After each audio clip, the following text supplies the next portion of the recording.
give a warm welcome to the hosts of The Bride of Alternate Ending. Well, hi there, ghouls and goblins, and welcome back to Bride of Alternate Ending.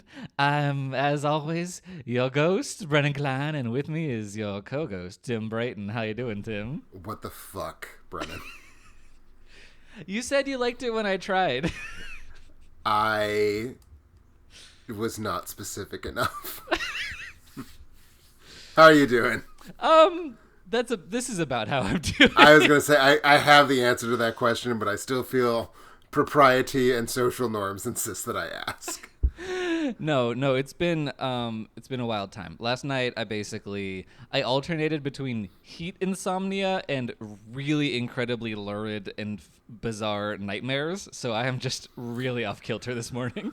Well, I can only imagine that your lurid and bizarre nightmares were directly inspired by this film, which is very few adjectives, and lurid is perhaps paying it too much of a compliment, but it's closer to being lurid than it is to any other quality, I think. Yeah, certainly closer to lurid than it is to bizarre, I would say.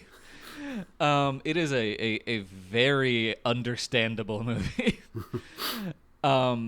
But yes, we are here to close out Platinum Dunes month with 2007's The Hitcher, which we knew was a swing for us to attempt to find anything to talk about in this movie. But I'd never seen it, and that has drawn me into so many traps in the past. We've used that, we've used that. I will say, watching the film as the building block rolled through, or not the building block, as the studio leaders rolled through, there's a ton of companies co-produced and distributed this, and Platinum Dunes is the last one listed. And as I was sitting there, not seeing the Platinum Dunes logo, I was like, holy shit, did we make a mistake? Is this not a Platinum Dunes film? And are we just talking about The Hitcher for absolutely no reason? Well, we did make a mistake, and we're talking about The Hitcher for no reason, but it was made by Platinum Dunes. Thank you for... I didn't even realize I set that one up, but thank you for hitting it anyway. You're so welcome. And I do know you wanted to mention, so I feel like we might be deeply on the same page today. Especially because we are both wearing Kirby shirts to this recording. We are. It's very exciting. Yeah, no, just obviously, this is not a video podcast for good reason. We tend to record these in the mornings. I have either just rolled out of bed or just written 3 articles about The Nun 2, usually. So, I'm not at the top of my game when we record this. But yes, we have matched. And I think that is a powerful symbolism. Yes. As the moon crests in the sky. I don't know Zodiac stuff at all, and I'm fine with that. Anyway, The Hitcher, 2007. May I? Yes. More like The Shitcher. Yeah. I don't actually have enough animosity in my heart towards this movie because it's such a nothing of a movie that I don't even know if I would want to call it shit to disgrace the good name of shit. It is so bland. It is weird how bland this movie is. Yeah, it's kind of upsetting. And I think similar to, because 2 weeks ago we covered the Texas Chainsaw Massacre, the 2003 remake. And what I was saying about that movie is that there's nothing in it that's bad. There's not a lot in it that's genuinely great. But it kind of had that happy 7 out of 10 medium for me.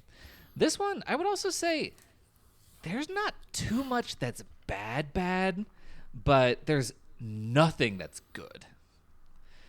Maybe there's a little teeny bit, but almost nothing. I don't want to tip my hat too far towards what I think might possibly qualify as quote unquote good, but there's very little. You have to really search for it. You have to be a very specific kind of viewer. But I'd agree, it's not a film that is you can't point to the thing about it that is oh no, that was a mistake. They did that wrong. Other than just it. Just its existence. Yeah. It's just a mistake. It's just kind of perfectly smooth and polished, and the there's like no surface tension, so it hits your eye and immediately slides off in another direction. It's just that but we're here to talk about it, and talk about it we shall. But I do have a question for you first. Yes. So I didn't want to influence this conversation too much, but I did open your review of the 2007 The Hitcher for me to peruse later, just out of curiosity. But in the first sentence or so, you mentioned that you had not seen the original 1986 Hitcher at the time that you saw this one in 2007. Is that correct? I did not. If I said it in 2007, it was correct. I would have said that I saw The Hitcher first, or the 86 film first. But I mean, trust my 16-year-old. Not 16-year-old. Trust the version of me from 16 years ago more than my 16-year-old memories. Let's say. Yeah, fair enough. But I was curious. So, that is what it says in the first paragraph. So we will take it as read that that's true. So does that mean this? I assume is the first time you've seen this movie since you've seen the original. Is that correct? It is not the case that I have seen The Hitcher 2007 twice before today, or before this weekend now. Okay, wise. Otherwise, I don't think you would have agreed to do this. I feel like once you've rewatched it a time, you do not rewatch it a second time. And no, I have at this point seen the original Hitcher certainly at least 3 times. Okay, good. Which is why I'm a little astonished that I had not seen it at all in 2007. I must have watched it like right after this, and it doesn't matter. No, I've seen the original multiple times. I love it. Like it's genuinely one of my favorite like American thrillers of the 1980s. That's really strong. I don't think I don't have quite the same relationship to the original, which for the record, 1986. It stars C. Thomas Howell as the driver and Rutger Hauer as the Hitcher. I think that there are 1 or 2 scenes that are like perfect, kind of like 10 out of 10 moments, and the rest of the movie for me is like, oh, that's fun. I don't love the rest in my heart of hearts, but it's certainly a textured, thrilling kind of 1980s quasi-slasher situation, and this new one is like, what if we took all of that out? It's I'm not sure if a single one of the words you used applies up to and including quasi-slasher. Ooh. Yeah, totally. Like, in a sense, yes, it has to be something, because there's more gore in this movie than there is in the 1986 film. That is true. But it also feels like this has no relationship to any existing genre of storytelling, because it sort of feels like this has no relationship to any storytelling. Yeah, well, unfortunately, I looked up one of the screenwriters of this movie, and he did also have a writing credit on the Camilla Bell When a Stranger Calls remake. Holy living Lord! Okay, well now we're working. Yeah, so now we know what kind of amorphous, non-storytelling situation we're dealing with here. This is better than that. It is. Talk about movies that I haven't seen in 17 years since I wrote my scathing pan. My recollection is that film, the 2006 When a Stranger Calls. I'll double check. Whatever year it came out. My recollection is that it is like one of the absolute worst remakes of a horror film. Like right at the level of like a Nightmare on Elm Street 2010. Oh boy, that is 06. I don't think I would put it at that level. I would put it, so I think of, let's say Nightmare on Elm Street is like Z tier. For me, When a Stranger Calls, I'd put it at like maybe a W tier. Like it is very, very bad, but I think that's a movie that I could probably rewatch to make fun of and kind of bask in the shitty 2000s signifiers and have an experience. But Nightmare on Elm Street doesn't even have those minuscule pleasures, I would say. I mean, that's all very legitimate. We are not obviously here to debate the relative rankings of those two extremely bad movies, or even the relative rankings of those in The Hitcher. But I will say, yes, this is better. This is better than When a Stranger Calls, which is not a major achievement, and this is not really very good at all. So it's not like that's praise, but it lets us know where we are. Yeah, and I do think that's important. But yes, let's talk about the plot of the Hitcher, I guess. That is, Sure. a strong word here. Look, it's not that the original Hitcher has like a tightly wound plot. It has a premise, and then it has set pieces that play out against that premise. It's not that complicated. But this one is just it's less complicated. So basically, we open on college-aged couple Jim Halsey. So Jim Halsey is played by Zachary Knighton, he's from Happy Endings. That's how I know him. That short-lived sitcom that's like kind of a yes, cult. of course. But he kind of like he went to Ulta Beauty and picked up all of the best Daryl Dixon from The Walking Dead hair grease products, just to really grease it up. He wants to be as slimy as possible in this movie and accomplishes his goal. It's one of those things where you're in it, you don't realize that you're like actually living through a moment that will have its own signifiers and like cultural like tags. His face is like, oh yeah, 2007. Oh yeah, it's like in a way that I just was really turned off by is not a nearly strong enough term. repulsed. Repulsed is getting us there, and it is. So I need to point out, it technically opens with a scene unconnected to the rest of the narrative where we watch a jackrabbit get run over by a truck. Because it's a horror movie, and we're gonna watch them die. Yeah. But the as it opens, you say with him at college, but it also opens with the song "Move Along," which I just felt my body start to shut down. So it's like the movie was giving me a medically induced coma while this song was playing. So is this a song that you despise? Or just like it was so overplayed and now it's just dragging you physically back into that experience? I think it's that, when we're talking about movies that came out when I was in my mid-20s, and this came out when I was 25, that is just a period of life that content to not be returned to. I have no nostalgia for the 2000s whatsoever. And yeah, it's just that the song was really overplayed. And so like hearing it just sends me there. Yeah, that does sound... I don't wish to be sent there. Viscerally unpleasant, yeah. I do have... And like that's the kind of like last dying era of anything that resembles rock music, and it was really just pathetic while it was happening, and it's pathetic now. Yeah, fair enough. I was at an age where, I mean, it's not like I was blasting Move Along all the time, but I was totally having an okay time while it played. I would have been in middle school, which is the exact right age to be listening to All American Rejects. So this song, it also was kind of viscerally shocking to experience, but it doesn't have the same unpleasant attachments for me, but I was like, oh, this is not right. Like something feels very wrong, and it plays for such a long time. It does, and I feel like it's not even like Move Along per se. I think a big part of it for me is there was a moment, and I'd say the moment really is probably bracketed on the early end by I Know What You Did Last Summer, and I don't really know where it ended. It just kind of wore out.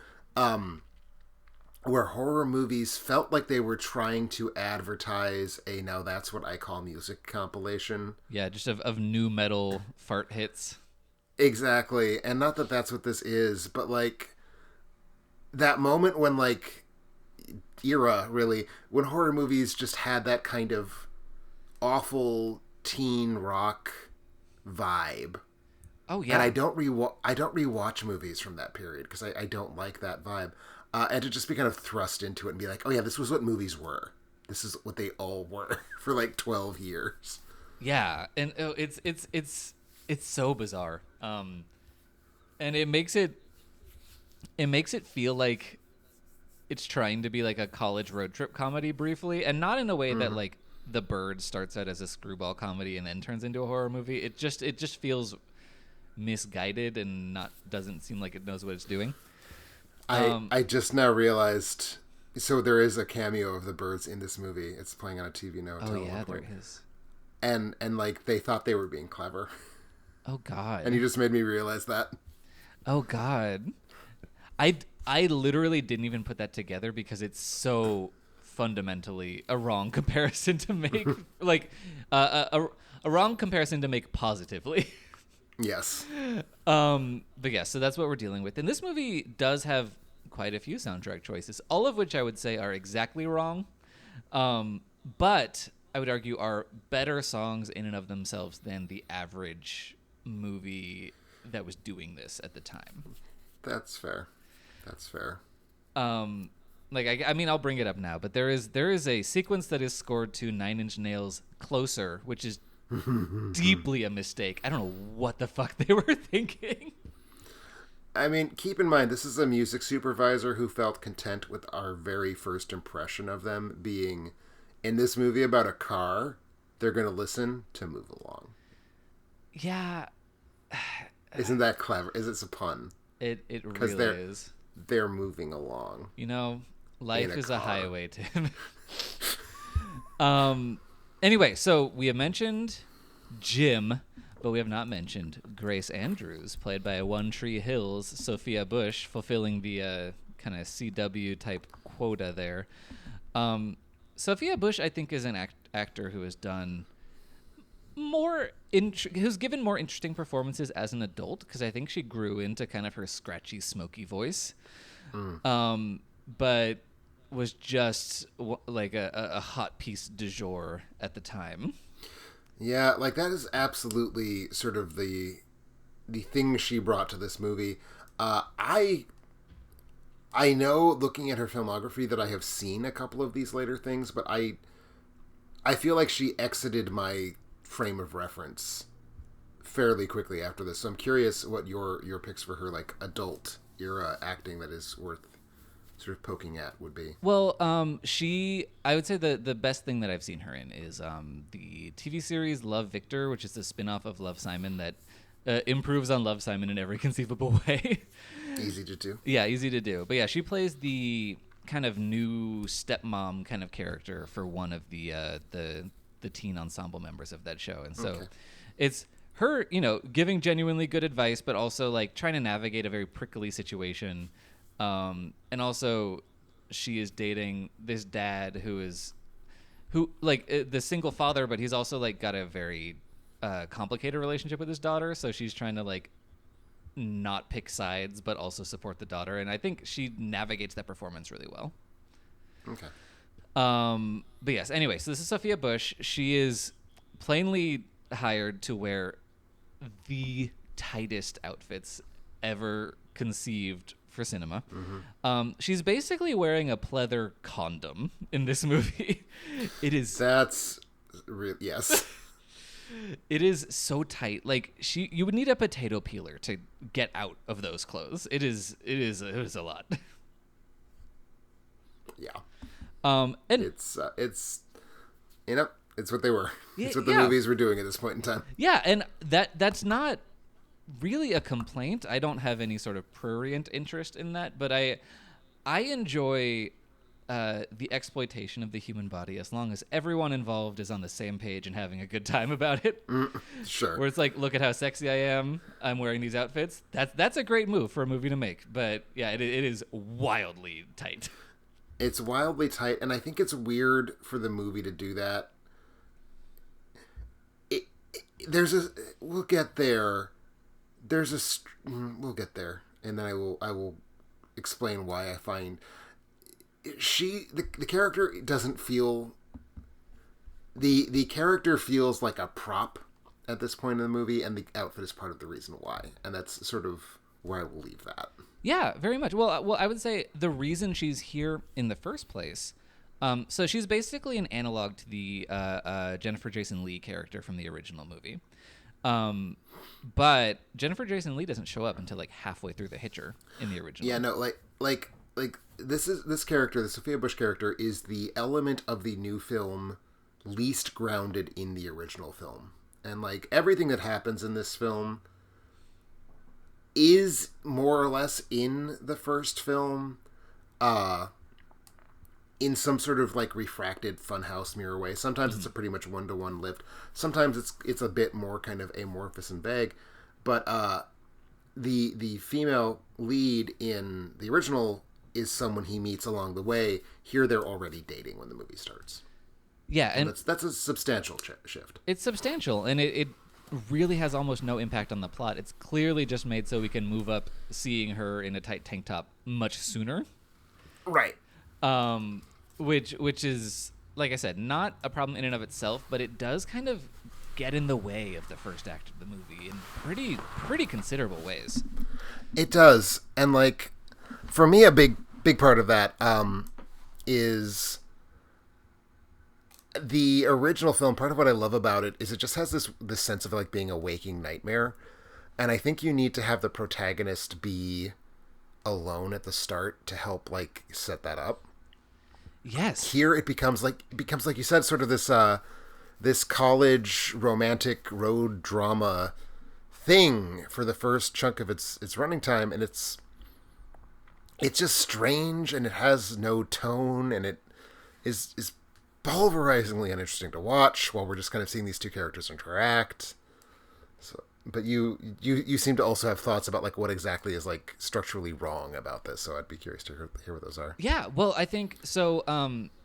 This is both in terms of like I think in and of like taking this movie on its own terms, I think it's a mistake, but especially in terms of as a remake of The Hitcher, it's a mistake. But I think in the original Hitcher, the scene immediately after Jim picks up the Hitcher is the like bar none the best scene in the movie. It's this really chilling kind of cat and mouse thing of realizing that the person you think you're helping is actually very twisted and very ready to kill you if you make the wrong move. And the Hitcher, who in this case is played by Sean Bean of Lord of the Rings and of dying a lot in various properties. I do think that he has the statistic of like he has died the most on screen out of any actor. I think that's the case. That certainly passes the smell test. But wasn't he in Jupiter Ascending? Doesn't matter, but I think I am remembering that. That sounds right. What a guy. But anyway, so there's a part in the original The Hitcher where, I guess, spoiler alert, we're spoiling this movie. It's The Hitcher, and so we're spoiling both kind of simultaneously. But this is one of the opening scenes. He basically is threatening the driver and saying, I will kill you unless you tell me these words, I want to die. So it's this really twisted, impossible kind of catch-22 setup of like, if I say this, he might not kill me, but if I say this, that also sounds like a demand for him to kill me, so you don't know what's going to happen, and it's really, in the original, very tense and terrifying. Yes. But in the new one, because there are two people in the car, the Hitcher has his knife, or I don't remember. I assume it's a knife. I don't actually remember exactly what weapon he's wielding at this point. But he is threatening Sophia Bush, but telling Zachary Knighton to say, I want to die. And it's too diluted. It doesn't make any sense. And just that sense of immediate danger and being alone on the open road with this scary person is just gone. Absolutely. And there's like a really, the other kind of substantial change this makes besides bringing in a female character right from the start. In the first film, C. Thomas Howell is driving. He picks up a hitchhiker. They chat, and it's over the course of their conversation, the one you just described, that he sort of realizes, oh, this is fucked. I am going to die. And that's kind of what kickstarts the plot. But getting us there is this kind of like slow boil, and part of the reason I like that nightmarish feeling is it just kind of feels like it's happening and we can't really control it. It makes no sense why it's happening this way. Like, what is this guy's problem?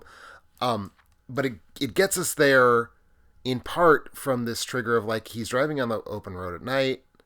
He's lonely. He needs to have someone there who can like keep him company and kind of keep, stimulating him. So keep him awake. He doesn't fall asleep. Keep him awake. So all of that kind of has like its own logic. it forces the film to craft this really weird jerry-rigged, well, why do we get him in series of events where briefly they see a car by the side of the road and the hitcher is in it, and the boyfriend wants to pick the hitcher up because he's just a mensch who doesn't really see what's going on. And the girlfriend is like, no, I don't feel good about this. This seems scary. This seems wrong. And the car swerves. I believe it's raining as this is all happening. Yes. And they almost run the hitcher over, and then Jim tries to go back and pick him up, but Grace insists that he doesn't, so they drive off, and the hitcher kind of watch them drive off. Then later they get to a gas station, and the hitchhiker is at that gas station, and basically the gas station attendant inadvertently shames Jim into offering the hitcher a ride a second time. And in terms of what we know by the end of the movie, we already know that the hitcher has killed someone at this point. We already know that he's a dangerous, mad psychopath. But in terms of how the movie unfolds as a plot, it kind of gives us this feeling of, well, the reason the hitcher starts killing them is because they almost drove him off the road and then swerved off into the rainy night. Yeah. And there's that weird feeling. Go ahead. Oh, yeah. They do actually wrong him. Like, they do transgress in this movie. Exactly. So it's this weird thing of, well, now he has a motivation. And he doesn't. Like, if you follow the letter of the script, he doesn't. But the experience of it is that he does. And there's also this really weird tension that the movie, I don't think, is aware exists, where the character who quote-unquote wrongs him is Grace, because she's the one who says, no, don't pick him up, and basically forces Jim to swerve and drive off. But the way the movie acts is as if Jim has done something terrible in the relationship that he needs to atone to Grace for. And it's this weird imbalance in, like, none of this makes sense, none of this fits together. You don't have that sort of wonderful, creepy, you never know who you're going to meet on a lonely road experience, because, like, again, there's not any reason for there to be a hitchhiker in this scenario in the first place. It's all just very muddled and messy, and the film cannot get started as a result of it. Yeah, it really... You're right. It does have that extended first act before they actually pick him up, which I think is a result of adding that second character, where it's like, first of all, if you have two people in the car, you're probably not going to pick up a hitchhiker, at least quite as easily as if you're alone. At least in the sense of, like, you already have company, but also in terms of, like, you know, I don't want to be too gender binary about it, but pretty much any American woman out on the open road, I think, would have a pause before deciding to pick up a hitchhiker. Right. Like, that's just a natural way that gender works in America, and victimhood and danger. And I think that's the same thing of if it was just Sophia Bush driving in this movie and she picks up the Jim later, which I don't know why you would, like, that would play out differently as well. So they have added this wrinkle that makes it too hard to make sense. Exactly, and that's exactly the problem with it. They wanted to have the protagonist be the woman, and that sort of gets us to the structural shift later on. They wanted their protagonist to be a woman. That's fine. That's admirable. You know, it makes sense from a marketing standpoint. It's good storytelling. But also, once you've made that choice, you cannot have your driver pick up a hitchhiker just to stave off boredom, because, as you say, there is a gendered element to that, and a woman's not going to do that. So you have to, like, really just create this weird confabulation of, like, let's just get over the hump. Let's get to the point where the hitcher's stalking them. And I feel it's really not until they kick the hitcher out of the car when he starts being weird and threatening. I feel like it's not until they see him in the backseat of the family car that, like, passes them later in the middle of the day, the next day after they kick him out. To me, it does not feel like this film has really made its mission statement and said this is what the story is going to be until that happens. And that's pretty deep into this 84-minute movie. Yeah, no, and this movie has but a brief tenure in your eyeballs, but it really is lumpy and just cannot start the engine. But yeah, I mean, and that's the story. Like the Hitcher continues to follow them throughout. I believe largely New Mexico is where this movie is set. This one takes place in New Mexico. I think the first one takes place in Texas. Small distinction, maybe not an important one. Yeah, I'm not sure. They're both on their way to the California area though in both Hitcher movies. So that's kind of on the way. That's actually, I don't have a whole lot of more immediate points of comparison plot-wise, but in the original movie, the driver he's been hired to drive a car from Illinois to California just as a, like, some rich dude bought a fancy car and he needs to get it out there and will give me a free pass to get out to California. Which I love because it increases the sense of how capricious this is. It's like he just kind of fell into this situation and now he's falling into another situation. It's just this kind of whole spiral of like, none of this has to happen this way. It just kind of is. And no one's there to stop it. Here they're going on a like a sexy vacation road trip thing. Yeah, they're going to Lake Havasu to meet her old friends, I guess, from high school, ? And something. He has not met them yet. So they're kind of like hanging out and going to have a nice little boat fun time on the lake. Yeah. Tragically, they do not make it to Lake Havasu. Indeed, they do not. No, they don't. Basically, the Hitcher, he's kind of, like we said, it's not really a slasher. He does kill a family in a car. They get blamed for various crimes that he commits, and he kind of stalks them through the desert. And that's kind of... The original film with its 1986 release date is, even though it sells itself to the slasher crowd, it actually is, I think, a knockoff of the Terminator. Yes, absolutely. And like certainly when you get through the massacre in a police station scene, like it's basically telling us that. And like, okay. But like it is this kind of unstoppable killing robot man.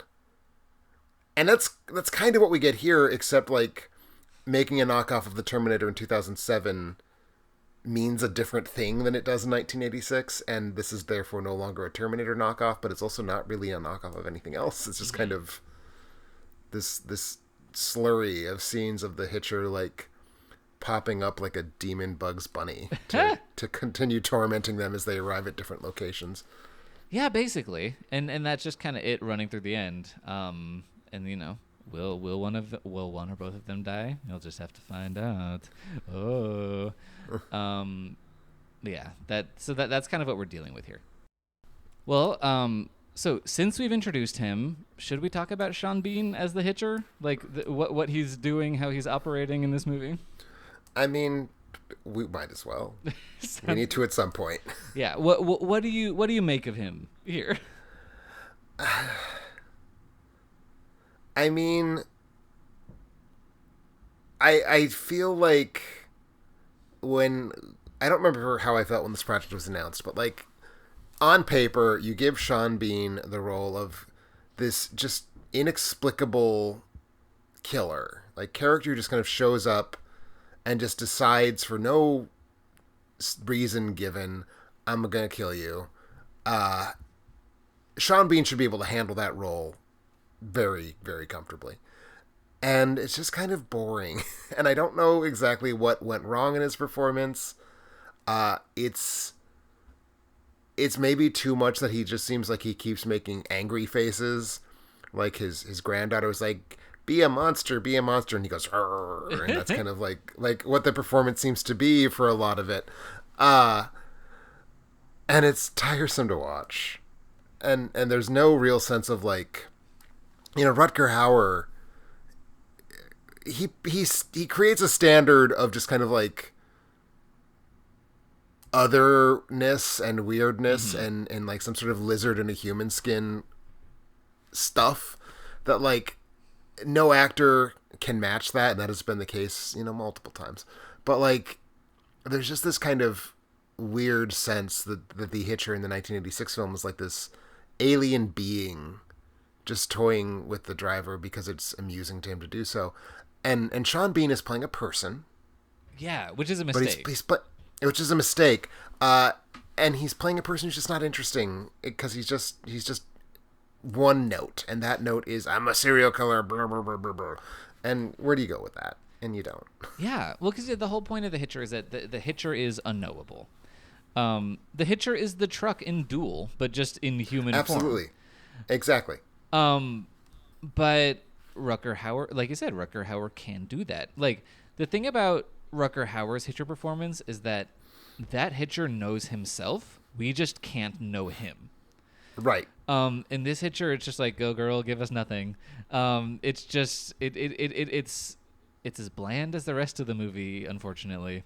Mm-hmm. And I do think Sean Bean occasionally, Sean Bean and the script work in tandem to give him a little bit too human of a vibe that the unknowableness makes it even worse.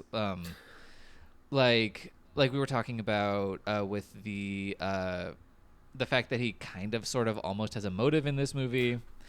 Right. But also he has a line that's, first of all, very stupid, but also undermines everything about the Hitcher, where she says something about, so she thinks that she's in bed, and she thinks that she's in bed with her boyfriend, but turns out, oh, it's the Hitcher. And she says something about being horny, and he's like, well, I'm fucking horny too. And that doesn't make sense. It doesn't work. The Hitcher does not have needs other than murder. Exactly. Like there is a long-standing reading of the original film that it's gay-coded, and that this is sort of like about picking up a hitchhiker to have some homosexual shenanigans, and it goes wrong. And I don't know how much I buy that reading, because I do like the Hitcher is just this kind of like force of dark energy who is sort of divorced from any human context. But at the same time, it's there if you want it to be there, and I think that's legit. Making the Hitcher this kind of like traveling sex assaultant bad guy who it's not the only time he also says lurid things about Grace when she's in the back seat and he's taunting Jim. Whatever else we can say, making him avowedly heterosexual is bad. Yeah, you can't. You shouldn't know these things about him. Like, right. He might as well have been like, well, I was born in Milwaukee, and I worked on the farm for a while. It's like, I don't need to know.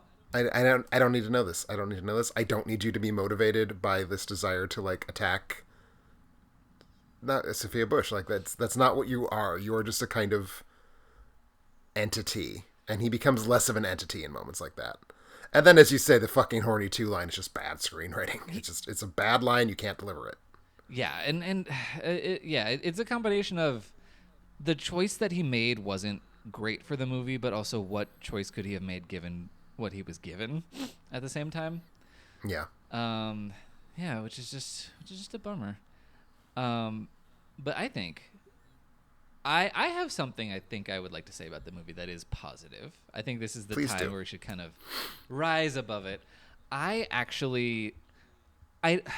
don't know if this is just all relative or not, but I kind of liked the color palette of this movie.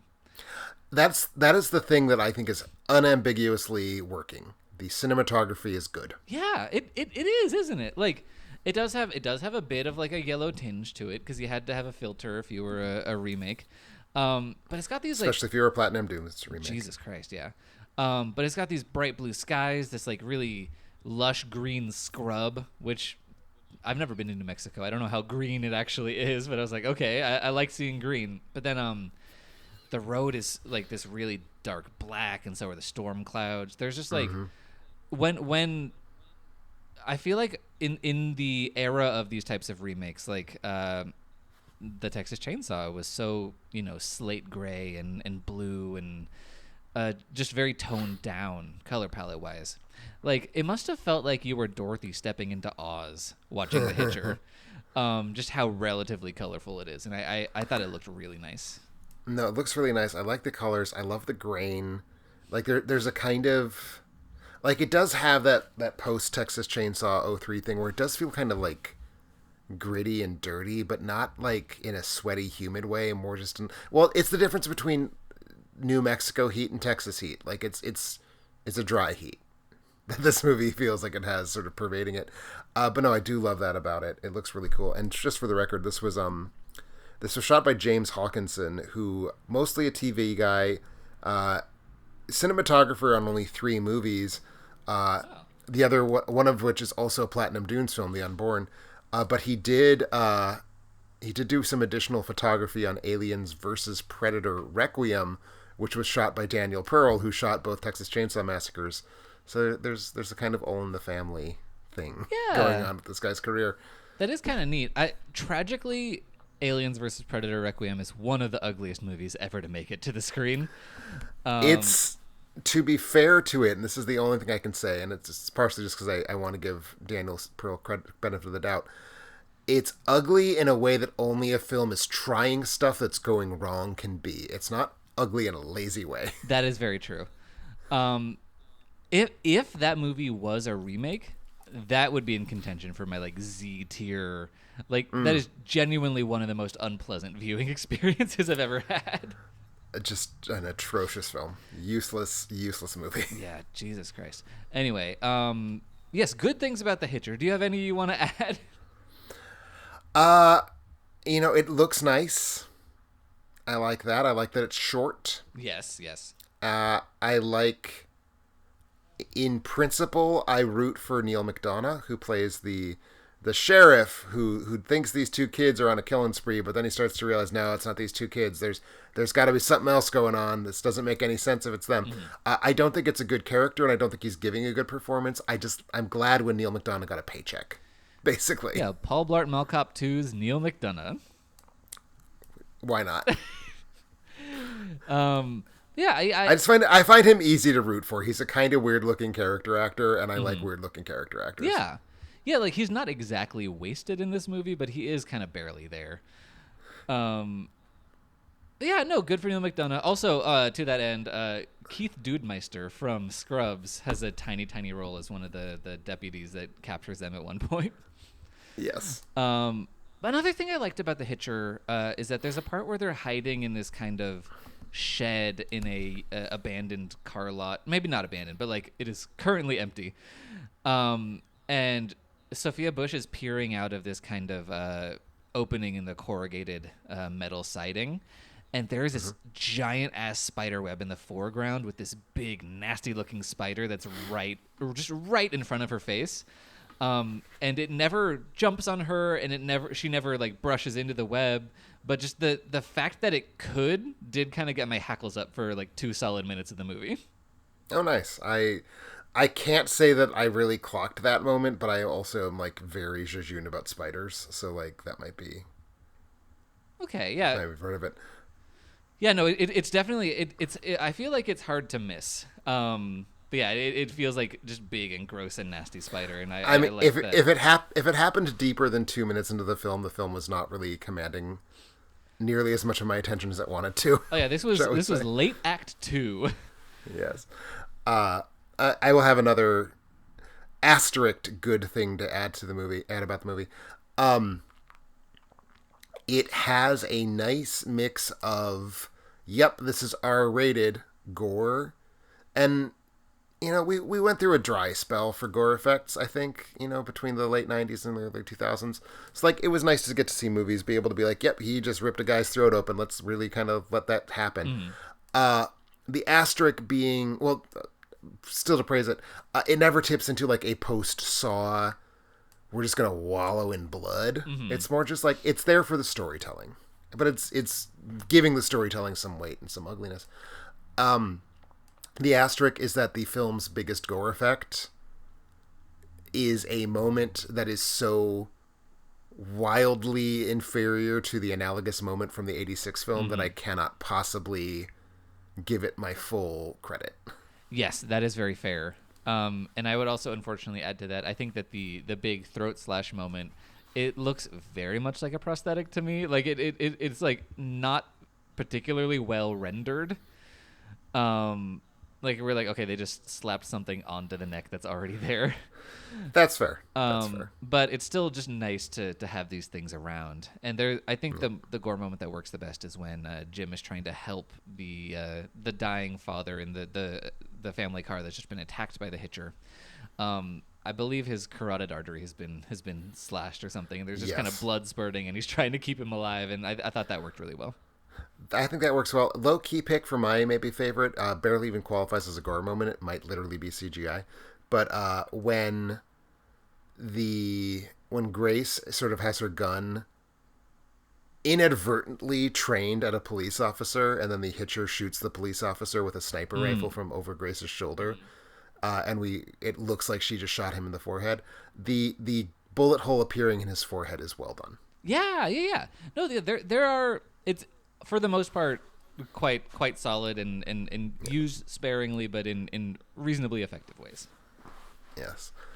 Shall we talk about the big signature gore moment, because it's also a big storytelling moment that is a shift in what this film is doing. Yeah, let's do From the it. So original. yeah, spoiler, we're planting our flag. If you don't want to be spoiled on the, well, you probably don't want to be spoiled on 1986's The Hitcher if you haven't seen it. That's a more legitimate framing. Yeah. So both films have a sequence where the Hitcher has abducted one of the two characters at sort of one of those like combination gas station, truck stop, hotel, snack places that you get like on the highway. So in both cases, the Hitcher has stolen away one of the two leads and hooked that person up via some sort of rig of chains between two semi-trucks, and invites the other protagonist to sort of witness this. And basically the situation arises that if the Hitcher gets shot and his foot is removed from the clutch, his truck will back away, ripping the person in half. So this happens in both films. In the original film, it is Jennifer Jason Leigh who is hooked up between the trucks. In this film, it is whatever the hell his name is, Zachary Knighton. It's the guy. And this gets us to that thing that I was saying is a weird structural problem for this film. It decides only in this moment, only when it kills Jim, spoiler alert, he gets ripped in half by the trucks. Only after it kills Jim does it decide, haha, secretly Grace was the protagonist all along, which is not something that lands because it has done very, very little to make her a character prior to this moment. Like, I think it's meant to be kind of surprising to us because, like, you thought that the guy was going to be the protagonist like he was in the original. Well, he's not. But also, like, to the degree that any shading has been given to either of these characters, and that's a narrow degree. Like, there's not a lot of shading here. It has been given to him. Like, he's the one who has, like, some sort of measurable emotional arc. He feels guilty to her for having gotten her in the situation. Yeah. And that's, like, that's it. That is the arc that exists, but she's got nothing. So, like, it's already a weird pivot. The other thing, there's two other things. One is the 1986 film sort of brings in the cops. And if I recall correctly, it's the cops who say, well, we can't shoot him or his foot will fall off the clutch, and et cetera, et cetera, et cetera. The cops are sort of not a factor in this scene as much, and it's much more about just, like, Grace being taunted by the Hitcher, which is a subtle change, but it takes away some of the, like, that, again, nightmare quality, every choice is the wrong choice thing. I mean, it still is objectively, but it doesn't play that way. Thirdly, we see it happen in this film. Yes. And the film sort of instantly cuts away. The minute that we are aware that this is what's about to happen, like in the next millisecond, it cuts away. Here we get it. It's a gore effect. Mm-hmm. And not like a lingering one. It's not like the camera's like right up in there in his intestines or anything. But like it becomes a sort of like, slasher moment, which is a disappointing place for it to have gone, I think. Yeah, no, I think that's fair. I mean, look, was it nice to see Zachary Knighton get ripped in half? A little bit. Yeah, I don't know. I think I have a thing to say about this scene that is, like, not the point. But I continue to be confused by it. So if someone out there also drives a manual car, I've never driven a truck that's manual, but I don't understand why having his foot removed from the clutch would do anything. Because if I mean, unless the truck is on a hill, which maybe it is and I didn't notice, the clutch would just, if you take your foot off the clutch, the car dies. And so I don't, if his foot was on the brake, that's a different thing. I don't know. I'm just confused because I've never driven a truck manual, but I drive a manual car, and I was just like, I don't know what's going on here. I don't know from clutches. I don't drive any kind of car, and the kind of car that I barely know how to drive is automatic. So the movie tells me that if you take your foot off the clutch, the truck backs up and you die. I'm like, okay. Yeah. I'll spot you that. I don't know. I will just assume it's on a hill. But it could certainly be a level of sloppiness. There's no question there. But it is present in both. So I'm like, it's either on a hill and I just forgot, or there's something about trucks that I don't know. But that bothered me watching it this time. I was like, is that what would happen?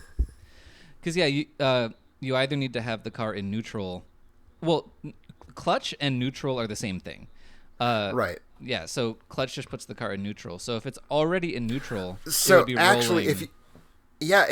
if you have the clutch, because that is one of the things I do know about that. So if you have the clutch depressed, in theory, that is when the truck could roll. Yeah. So he could have if his so the reason the car isn't moving is probably because he has his foot on the clutch and the brake. Which you have to have your foot on the clutch or the car in neutral when it's completely stopped, otherwise it dies. Right. But I'm just like, why are we so worried about the clutch? Anyway, that just really confuses me, and it's not the point. And you're right, they set up what is going on and what the consequences are, even if they don't match the real world. They have adequately set up what could happen. But they certainly present it as though that is what happens in the real world. So that is a problem. Yeah, it's not. But I don't know from Cars. Yeah, I'd have to. I mean, I would gladly rewatch the '86 Hitcher, but I'd have to rewatch both scenes and just really kind of figure out what's going on there. I don't think the hill of it is a factor. I think that it is certainly staged to appear as though it's on a flat piece of asphalt. Yeah, that's what I was thinking too. Anyway, that that just really rankled with me, and it doesn't help with, you're right, with all of the kind of they're pivoting the movie towards a branch that was not it does not bear fruit. And that's not Sophia Bush's fault. She's just, Grace is a nothing character. No one's a character in this. No one's a character in this. There does not exist a performance that would have made Grace interesting. No. Yeah, and I think overall, like, Neil McDonough's not really a character. Jim and Grace aren't characters. The Hitcher is more of a character than he should be, but is still not a character. So it's just a lot of action figures being kind of bashed into each other in the New Mexico desert. That's legit. Anyway, what the hell else is going on? Well, I do want to latch onto something you said, which is, were you happy to see Zachary Knighton get torn in half? Sort of, yes. You invited me to say what I thought was particularly good about the film, and I tried, and I don't know that I got there. Okay. If I were to take the opposite, which is I think the path of righteousness, because this is not a good movie. But as we said, it is not a movie that is like bad. No. Like there's nothing about it that's good, but there's nothing about it that's like bad. This is not, again, A Nightmare on Elm Street 2010. But if I had to pick, what do I think is worst about it? I would, with almost no hesitation. And the hesitation comes from the music choices, which are just droning aughts rock bullshit. I would pick Zachary Knighton as, like, just a fucking rocket exploded on the launch pad level mistake for casting our lead actor. He is sort of instantaneously off-putting, and, like, since they are secretly setting up he's gonna die and she's gonna become the protagonist, I'm not sorry when that happens, because it means I'm done with him. But I did spend a lot of time with him before it happens, and he is just not a good actor. He doesn't have any sort of interesting screen presence. I find him terribly, terribly draggy to spend that first hour with. Yeah. No, I watched Happy Endings. I don't have a strong memory of him doing anything in Happy Endings, but I'm sure he was fine in that. But yeah, in this, he's just like the most uselessly bland white guy you could get. His hair is really doing all the work, and it is not work you want to be witnessing. Mm-hmm. Where it was just like another thing, I was like, why is Grace dating a guy with that hair? Grace could do better than that. But yeah, that's all he offers. He's not like a Midsommar level shitty boyfriend, which would have. I think that's what you do with that character in this movie, but yeah, he's just nothing. The film creates a terrible problem for itself. So having gone all in on the relationship as its sort of central organizing principle, just other than he just met Jennifer Jason Leigh on the road one night,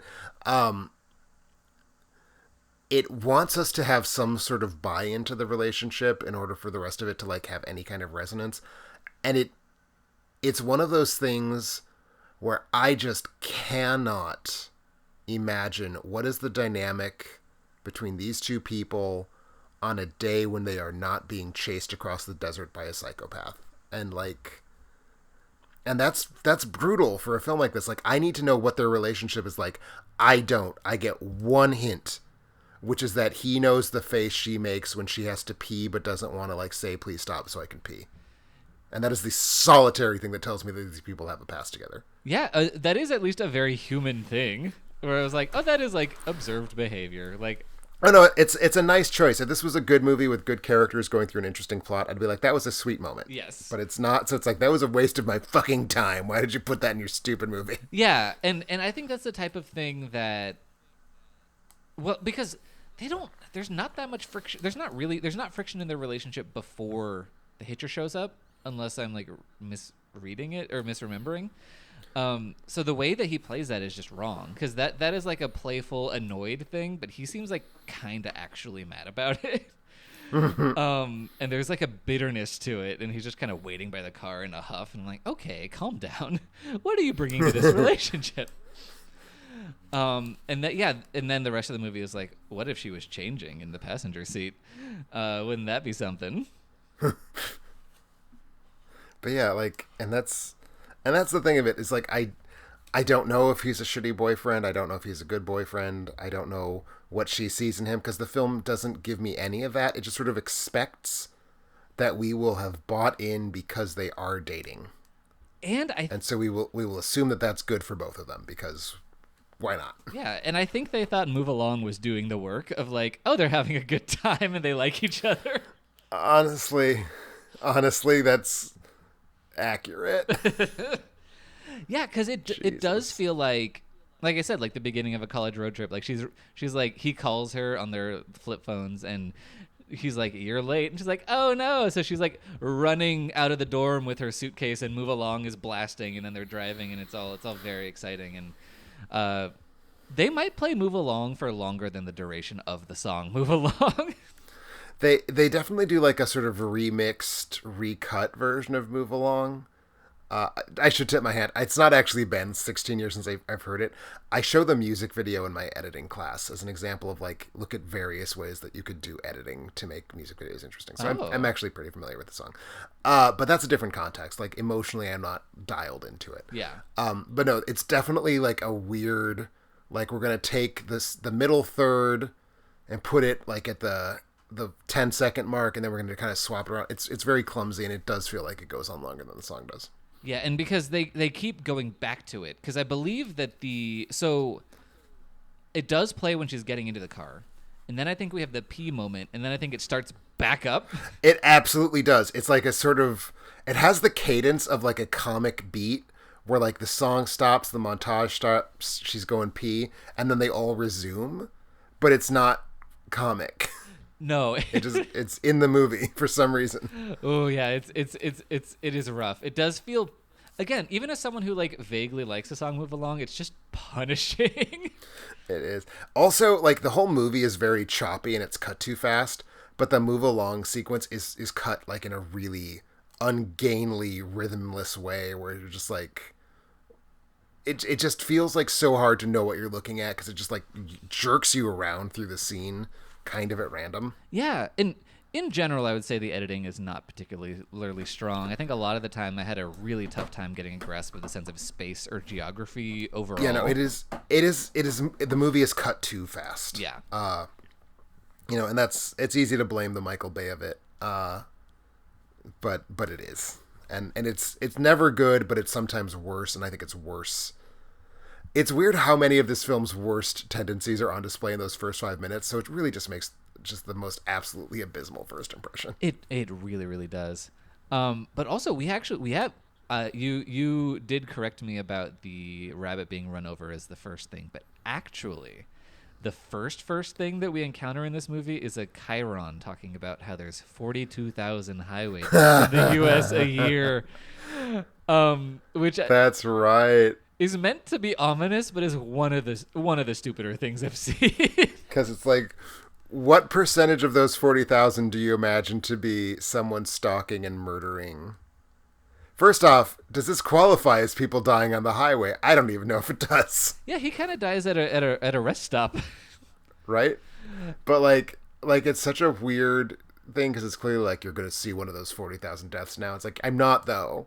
Because what you're talking about is like people falling asleep at the wheel and turning over their car on the median. Yeah, this isn't David Cronenberg's Crash. Like, it's very, very silly. And then it's kind of bookended by very stupid things, because one of the things that the IMDb trivia just giddily pointed out to me is that in the end, when the Hitcher is shot with a shotgun and you can see the bullets embedded in the bulletproof vest that he's wearing, they form the shape of an H for Hitcher. Oh my God. No. Yep. That is the dumbest thing I have ever heard. It's really bad. Holy shit. I think I'm just so like taken by the absolutely awful final line and Sophia Bush's just terribly flat, like, I'm the one who's been broken by this experience and I'm a badass, like, line delivery. And the line is, she says, I don't feel a thing, right before she shoots the Hitcher.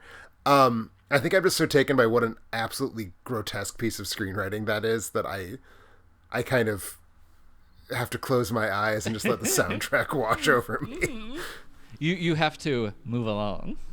I have to move along. But no, actually, the script is pretty bad, because we also haven't mentioned the Neil McDonough having to say, I don't give a rat's cockbag.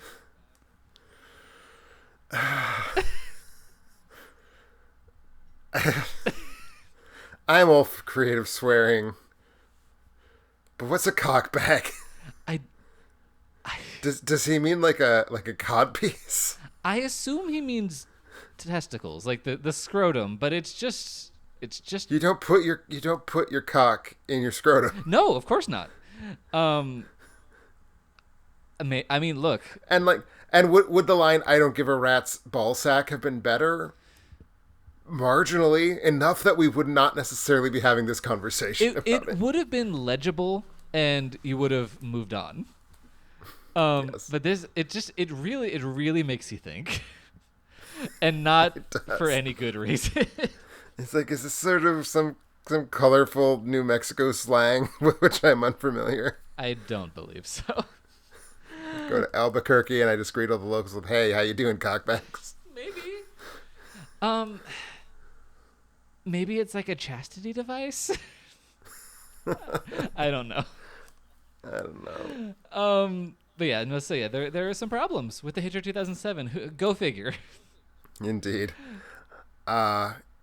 Still not the nadir for the era of remakes. Still not the nadir for this particular production company. No, yeah, Platinum Dunes. I mean, God forgive the Teenage Mutant Ninja Turtles movies. I do not want to talk about them. We're not looking at them. If we're just talking about the horror remakes they put out, Amityville Horror is easily worse than this. Obviously, Elm Street is one of the low points of cinema. Yes. So this just kind of coasts. It's just kind of there somewhere in the middle. It does. It's pretty mediocre. There's no reason to ever watch it, but it's not like it doesn't hurt to watch it. Yeah. And it hurts to watch some of those other films. Ooh, it really does. Anyway, is that Anyway. anything else? Do we have anything else about this movie? I surprised have we had one- as much as we did. Yes, you do. I have a meta comment. It's not about the movie. It's Okay. about Platinum Dunes. Okay. And maybe I mentioned this in our first episode, but I don't actually think I did. We talked in the first Platinum Dune episodes about the other companies sort of doing the same thing around the same time, which was Dark Castle. Mm-hmm. And it occurred to me, I don't think for the first time, but certainly it occurred to me while I was watching The Hitcher, you have this company called Dark Castle, and that tells you, okay, you're going to make William Castle, but darker. Yep. This is a horror movie slate. Shingle. And you then have Platinum Dunes. What does Platinum Dunes communicate to you, Brennan? Does it communicate these are going to be very exciting, shiny new horror films? I've been thinking about that too. I mean, I guess it's a creative desert, perhaps. Yeah, actually, I wonder Is it that everything looks kind of shiny in an unpleasant way? I mean, that must be it. I'm gonna see if there is a mythology of why it's called Platinum Dunes. But it's just like, it's such a strange... Again, like, not that every studio name has, like, meaning, but they all sort of... They evoke a sort of mood. And again, Dark Castle's so good at, like, telling us, yeah, this is... And horror movies tend to do this, right? Like, they tend to sort of evoke, like, okay, you're about to see something scary. Like, you think of the Blumhouse, like, tour of a haunted house with, like, shit floating. This is just, like... Platinum Dunes. It's like, no, this is like a race car production company. It's not a horror movie production company. I don't know. It just got me thinking, and it was easier to think about that than to think about The Hitcher. So I kind of like dwelled on it for a little while. Oh yeah, very much. I cannot find any evidence that they named it for any reason. Okay. Although in 2014 they were named the Hollywood Reporter's Producers of the Year. Why? What did they release in 2014? I guess that was the year after they made The Purge, so that's probably it. Okay. Certainly wasn't Ninja Turtles. Not to harp on them again. Anyway, that blissfully ends Platinum Dunes month. I think we did better for ourselves than we could have. I mean, I think we came within a hair's breadth of having to watch that COVID production about vaccines or a conspiracy or whatever the hell it's about. Well, it's super COVID, and the government is controlling everyone to quarantine them, and Archie from Riverdale has to fight the power or something. I'm still curious about that movie. Will I ever watch it? Probably not. See, I am not curious about that movie, and that's probably all I need to say for somebody to be like, all right, that's going to be my next Patreon request for Tim to review. Oopsie doopsie. And don't do that. Yeah, don't be Please, cruel. please, don't be petty. If you're going to be cruel, be imaginative about it. Like, maybe you do some sort of fucking Spanish horror movie that costs like 17 cents. Don't do this. Yeah, no, there's better things to do with your time, because you want Tim to just say, oh, well, that was kind of nothing. Like, that's not very exciting. Anyway, we are closing out this month. We cannot yet announce what we're doing for next month's October. We'll have to do something special. We don't know what it is yet. It's spooky season, yeah. Yeah, I totally forgot. I was like, okay, for September, what are we going to do? And I'm like, oh, we did it. This was that. We did it, yeah.